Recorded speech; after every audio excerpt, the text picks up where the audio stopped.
السلام علیکم ورحمۃ اللہ وبرکاتہ۔ ہم اسم معرفہ کی اقسام پڑھ رہے ہیں۔ اس سے پہلے پچھلے سبق میں ہم نے اسم معرفہ کی 3 اقسام کے بارے میں پڑھا تھا۔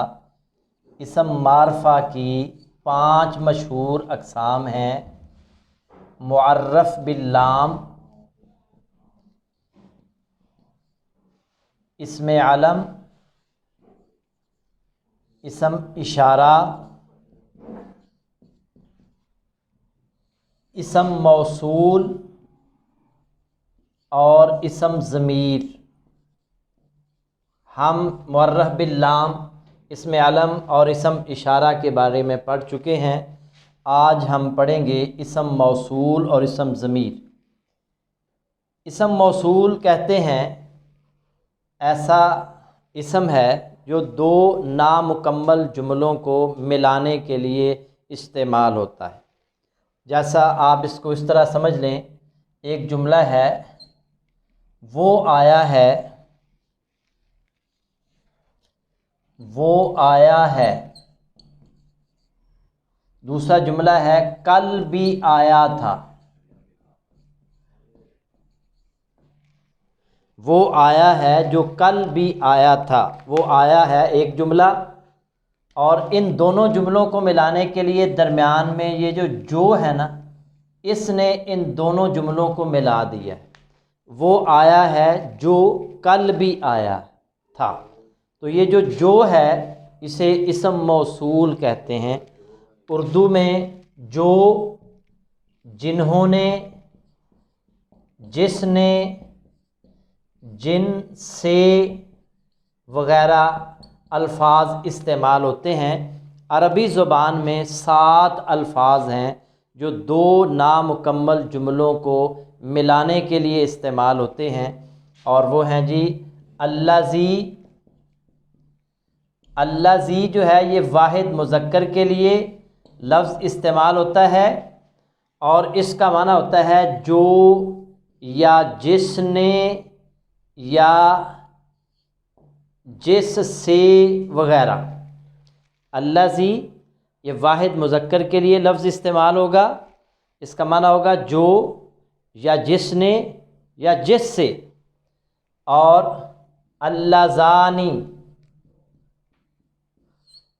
یہ تثنیہ مذکر کے لیے یہ لفظ استعمال ہوتا ہے، تثنیہ مذکر کے لیے، اور اس کا معنی جن 2 نے،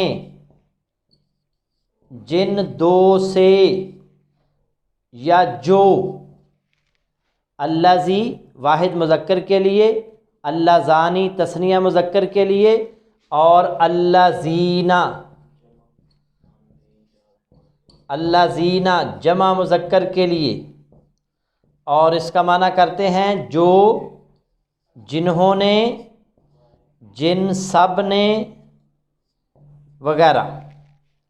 تو یہ 3 لفظ ہیں جو مذکر کے لیے استعمال ہوتے ہیں: الذی واحد مذکر کے لیے، اللذانی تثنیہ مذکر کے لیے، الذین جمع مذکر کے لیے۔ اور پہلے 3 لفظ جو ہیں یہ مذکر کے لیے استعمال ہوں گے، اور اگلے جو الفاظ ہیں وہ مؤنث کے لیے استعمال ہوتے ہیں۔ اللاتی یہ واحد مؤنث کے لیے یہ لفظ استعمال ہوتا ہے، اللاتی۔ الذی اور اللاتی کا معنی ایک ہی ہے، مگر یہ واحد مذکر کے لیے اور یہ واحد مؤنث کے لیے لفظ استعمال ہوتا ہے۔ معنی وہی ہے جو، جس نے، جس سے وغیرہ۔ اور اللتانی، اللتانی تثنیہ مذکر، تثنیہ مؤنث کے لیے اللتانی، اور معنی اس کا بھی وہی ہے جو تثنیہ مذکر کا تھا، جو، جن 2 سے، جن 2 نے 2 مؤنث کے لیے، اور جمع مؤنث کے لیے 2 لفظ ہیں، اللاتی اور اللائی۔ اللاتی اور اللائی یہ دونوں لفظ جو ہیں یہ جمع مؤنث کے لیے استعمال ہوتے ہیں، اور ان کا معنی وہی ہے جو الذین کا ہے، جو جنہوں نے، جن سب مؤنث نے۔ تو یہ 7 الفاظ ہیں جو دو نامکمل جملوں کو جو ہے وہ ملانے کے لیے استعمال ہوتے ہیں۔ موصول جو ہے یہ واصلہ یصل کا معنی ہوتا ہے ملانا، جوڑنا۔ آپ اس کو مثالوں کے ذریعے مزید سمجھ سکتے ہیں، جیسے یہ دیکھیں الولد، الولد لڑکا، ایک لڑکا، یہ واحد مذکر ہے۔ الولد الذی فی البیت، الولد الذی فی البیت طالب، لڑکا جو گھر میں ہے، طالب علم ہے۔ الولد چونکہ واحد مذکر ہے تو اس کے لیے الذی کا لفظ استعمال ہوا ہے۔ الولد واحد مذکر، اس کے لیے اسم موصول الذی استعمال ہوا ہے۔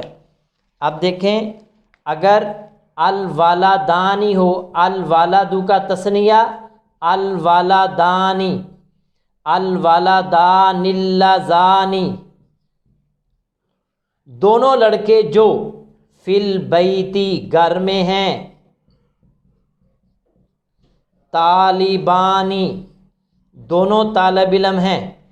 تو یہاں دیکھیں الولدانی تثنیہ ہے تو اسم موصول جو ہے وہ تثنیہ استعمال ہوا ہے اللذانی، اور الولد کی جمع ہے الاولاد، الاولاد الذین، لڑکے جو فی البیتی گھر میں ہیں،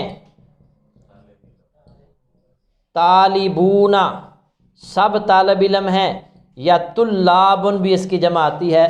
الاولاد، الولد واحد، الذی استعمال ہوا، الولدانی تثنیہ، اللذانی استعمال ہوا، الاولاد جمع تو الذین جمع استعمال ہوا۔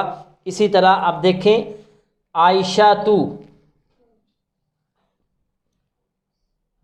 یا آپ البنت لڑکی، البنت، اب البنت مؤنث ہے تو اس کے لیے الذی نہیں لگے گا، اس کے لیے اللاتی استعمال ہوگا۔ البنت اللاتی لڑکی جو فی المسجد مسجد میں ہے، طالباتن وہ طالب علم ہے، وہ طالبہ ہے، البنت، اور البنت کی تثنیہ کیا ہوگی؟